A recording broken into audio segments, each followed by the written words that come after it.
फरहान मिनहाज का सलाम हो। गुफ्तगू करेंगे मरीम नवाज़ की जानिब से पीपल्स पार्टी के हवाले से इंतहाई धमकी अमेज़ बयानात आ रहे हैं। पहले पंजाब की तरफ किसी ने उंगली उठाई तो उंगली तोड़ दूंगी, पंजाब के ख़िलाफ़ किसी ने बात की तो मैं देख लूँगी, पंजाब अगर खुशहाली लाना चाहता है तो किसी को क्या तकलीफ़ है, पंजाब पर पानी चोरी के इल्ज़ामात लगाने वालों को मैं देख लूँगी। इस तरह के बयानात तमाम के तमाम बयानात पीपल्स पार्टी के ख़िलाफ़ मरीम नवाज़ की जानिब से आ रहे हैं और पीपल्स पार्टी की तरफ से कोई रद्द अमल सामने नहीं आ रहा। दूसरी जानिब शम्मा जोनेजो के हवाले से एक नई डेवलपमेंट हुई है। BBC लंदन ने अक़वाम मुत्तहिदा के नायब तर्जुमान से रब्ता किया है, उन्हें एक ईमेल की है इस हवाले से और उस ईमेल का जवाब आया है। इन दोनों बड़ी खबरों पे बात करेंगे। मरीम नवाज साहिबा पाकिस्तान पीपल्स पार्टी के खिलाफ इंतहाई जारहाना मूड रखते हुए इंतहाई धमकी अमेज बयानात दे रही हैं। मरीम नवाज साहिबा ने पहले पंजाब की तरफ उंगली उठाने की, उंगली तोड़ने की बात की। आज फैसलाबाद में उन्होंने कहा कि पंजाब के हवाले से जो बात करेगा मैं उसे देख लूंगी। मरीम नवाज ने इल्ज़ाम लगाया कि पंजाब की हुकूमत ने और पंजाब ने अगर अपने हिस्से के पानी से अपने रेगिस्तान को सरसब्ज करने का कोई मंसूबा बनाया तो सिंध की जानिब से रद्द अमल आया और इतना शदीद रद्द अमल आया कि मैं उस वक्त खामोश रही, लेकिन अब मैं खामोश नहीं रहूँगी। अगर पंजाब अपने रेगिस्तानों को अपने पानी से सरसब्ज करना चाहता है तो इससे सिंध को क्या तकलीफ़ है। पंजाब की उनको सिंध को पानी की चोरी से या पानी की कमी से मसला नहीं बल्कि पंजाब की खुशहाली से मसला है। मरीम नवाज़ के तीरों निश्तर का सारा निशाना पाकिस्तान पीपल्स पार्टी थी।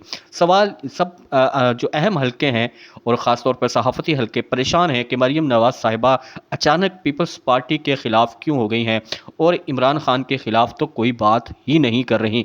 पहले उनका निशाना इमरान खान हुआ करते थे, अब इमरान खान को छोड़कर वो सारी की सारी तवज्जो पीपल्स पार्टी की तरफ क्यों कर रही हैं। इसकी बेसिक वजह यह है जो मुख्तलिफ सहाफ़ी देख नहीं रहे, बल्कि क्राउन पर कासिम अली गिलानी की जानिब से जनूबी पंजाब में सैलाब मुतासरीन के हवाले से, सैलाब के हवाले से मुख्तलिफ प्रेस कॉन्फ्रेंसेस जो उनकी सामने आई हैं, पंजाबी पंजाब में जो उन्होंने मुतासरीन के साथ खड़े होकर एक तारीख रकम की है और हर जगह पहुँचे हैं और हर जगह हुकूमती नाअहली को बेनकाब किया है।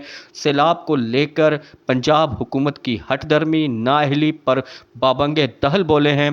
दूसरी तरफ नदीम अफजल चंद ने पंजाब हुकूमत को निशाने पर रखा हुआ है और पंजाब हुकूमत की सैलाब के हवाले से नाअहली पर गुफ्तगू कर रहे हैं, जो कि मरीम नवाज़ के नज़दीक कि जहाँ उन्होंने मीडिया को कंट्रोल किया है, जहाँ उन्होंने सोशल मीडिया पर मुख्तलिफ पाबंदियाँ लगाई हैं, जहाँ उन्होंने धन और धौंस की बुनियाद पर पंजाब के सैलाब में होने वाले नुकसान को मंजर आम पर मरीम नवाज़ के मुताबिक नहीं आने दिया, वहाँ ये अफराद उनके लिए मुश्किल पैदा कर रहे हैं और एक तरह मरीम नवाज़ की हुकूमत की नाअहली का बाकी दुनिया को बता रहे हैं। देखिए ये नाअहली किस तरह है। एक बात याद रखें कि जितना भी पंजाब के दरियाओं में सैलाबी कैफियत थी, इस पूरे सैलाब ने अपने कुदरती रास्ते से होते हुए पंजनद से गुजरते हुए दरिया सिंध में आना था और गुड्डू बराज से निकलना था।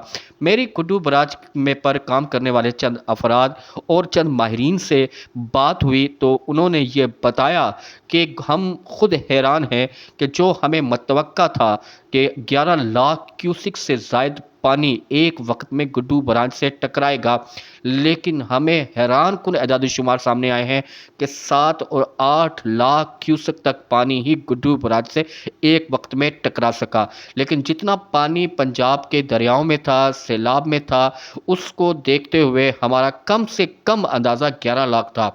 उनके मुताबिक तकरीबन 3 से 4 लाख क्यूसिक पानी जिसने हर हाल में गुड्डू बराज को क्रॉस करना था वो क्रॉस नहीं किया। इसका मकसद है कि वो कुदरती रास्तों में रुकावट आई है, वो पानी फैला है और वो पानी पंजाब में ही रहा है, जिसकी वजह से पंजाब में तकरीबन 5 से 6 से 7 फुट तक मिट्टी भी रह गई है उन इलाकों में जहां से सैलाब उतरा है। ماہرین کا کہنا یہ ہے کہ جو پانی تھا اس نے اپنے راستوں سے ہوتے ہوئے پنجنت سے دریائے سندھ میں داخل ہونے کے بعد گڈو برانچ سے گزرنا تھا۔ پنجاب کے ایریگیشن عملے، پنجاب حکومت اور انتظامیہ نے پانی کو اپنے قدرتی راستے سے گزار کر پنجنت سے دریائے سندھ پہ چھوڑ کر گڈو براج تک پہنچانا تھا، جو وہ پہنچانے میں ناکام ہوئی اور پانی جنوبی پنجاب میں پھیلا اور اس نے تباہی مچائی ہے۔ یہ سب نااہلی میڈیا پر سامنے نہیں آئی۔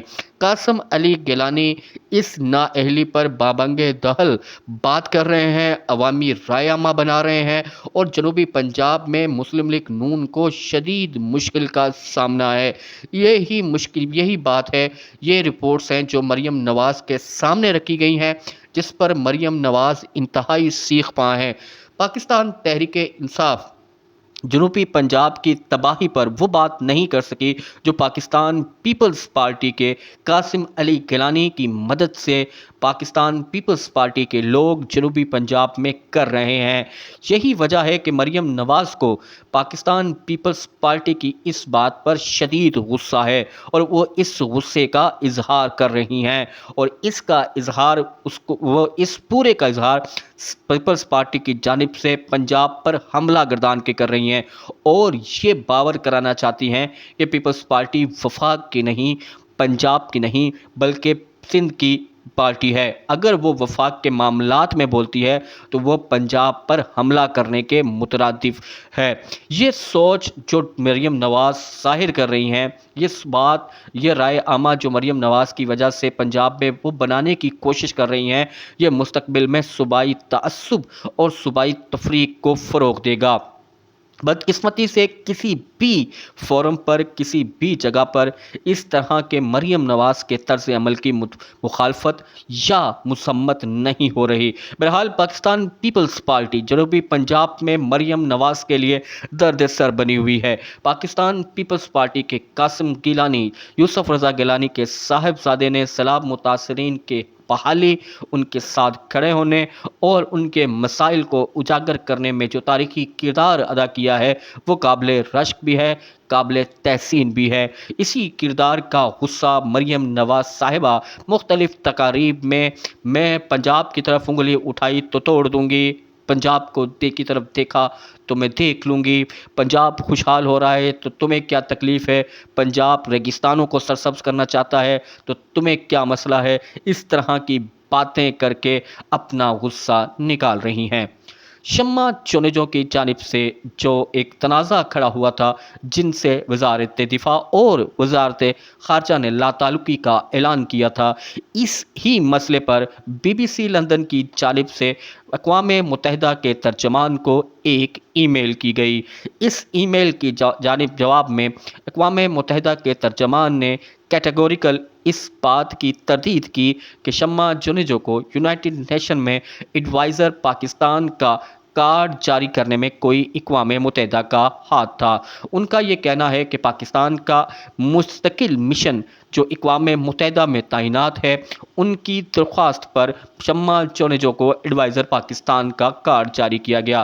اقوام متحدہ کے ترجمان نے اس بات کی بھی بی بی سی کو تصدیق کی کہ جو نشستوں کی ترتیب کے حوالے سے اقوام متحدہ کے کسی بھی ترجمان کا یا اہلکار کا یا پروٹوکول کا کوئی ہاتھ نہیں۔ یہ تمام کی تمام سٹنگ ترتیب یا بیٹھنے کی ترتیب کا معاملہ پاکستانی حکام نے یا پاکستان کے مستقل مشن، اقوام متحدہ کے مستقل مشن نے دیکھنا تھا۔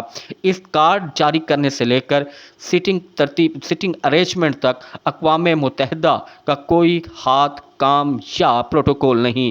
اس تمام کو پاکستان کے مستقل مشن اقوام متحدہ نے، ان کے اہلکاروں نے ترتیب دینا تھا۔ اس طرح حکومت پاکستان کی جانب سے شمع چونیجو کی تعیناتی کو کارڈ جاری کرنے، خواجہ آصف کے پیچھے بیٹھنے اور اس پورے وفد میں ہونے کی لا تعلقی پر اقوام متحدہ نے بھی یہ برملا بی بی سی کو بتایا ہے کہ پاکستانی حکام اس معاملے میں جو بات کر رہے ہیں وہ جھوٹ ہے اور قذاب پاکستان کی وزارت دفاع اور وزارت خارجہ جھوٹ بول رہے ہیں، اپنی قوم کو دھوکہ دے رہے ہیں۔